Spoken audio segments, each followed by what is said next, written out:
Tyre থাকার জন্য balance হয়ে গেছে, নাহলে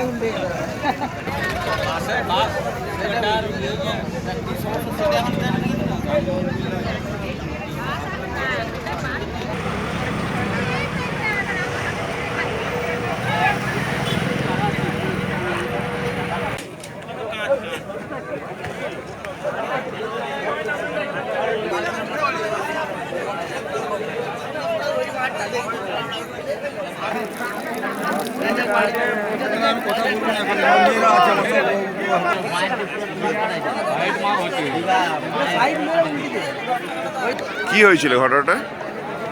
বাসটা ওই ধর্মার দিক থেকে আসছিল আর ট্রাকটা কেরানীচটির দিক থেকে আসছিল। ট্রাকটার টায়ার বাস্ট হয়ে বাসটাকে মেরে ওইদিকে ঢুকে। বাসে কত লোক ছিল?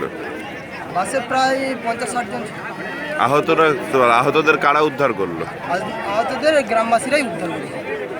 কেউ মারা গেছে বা কিছু? না, স্পটে কেউ মারা যায়নি, সবকে নিয়ে যাওয়া হয়েছে। ট্রাক ড্রাইভার কি আছে না পালিয়ে গেছে? পালিয়ে গেছে। আপনার নাম? অসিত রায়।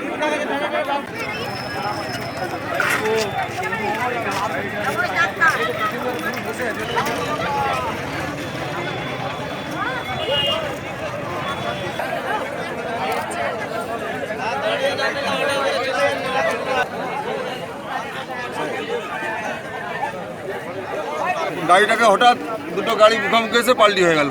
কোন দিক থেকে আসছিল বাসটা? গাড়িটা এদিক থেকে আসছিল, এটা এদিক থেকে যাচ্ছিল। মানে গিয়ে 3-4 পাল্টি হয়েছে। আমি যা হোক করে বেঁচে জানলা দিয়ে বেরিয়েছি। কোথা থেকে আসছিলেন? আমি উঠেছি বাস স্ট্যান্ডে। আমার মালপত্র আমি অর্ডার সাপ্লাই করি। বাসটা কোথা থেকে আসছিল? বাসটা কসবাগুলা থেকে সারেঙ্গা যাচ্ছিল। আর মানে ধাক্কা লেগেছে? হ্যাঁ, একটা গাড়ির সময় ধাক্কা লেগেছে। বাসের কোনো টায়ার ফায়ার ফেটে যায়? ওটা আমি ভিতর থেকে দেখতে পাইনি। কতজন ছিলেন বাসে? বাস পুরো সিট ক্যাপাসিটি ভর্তি ছিল। আপনার নাম? বিশ্বনাথ মান্না, নতুন বাজার।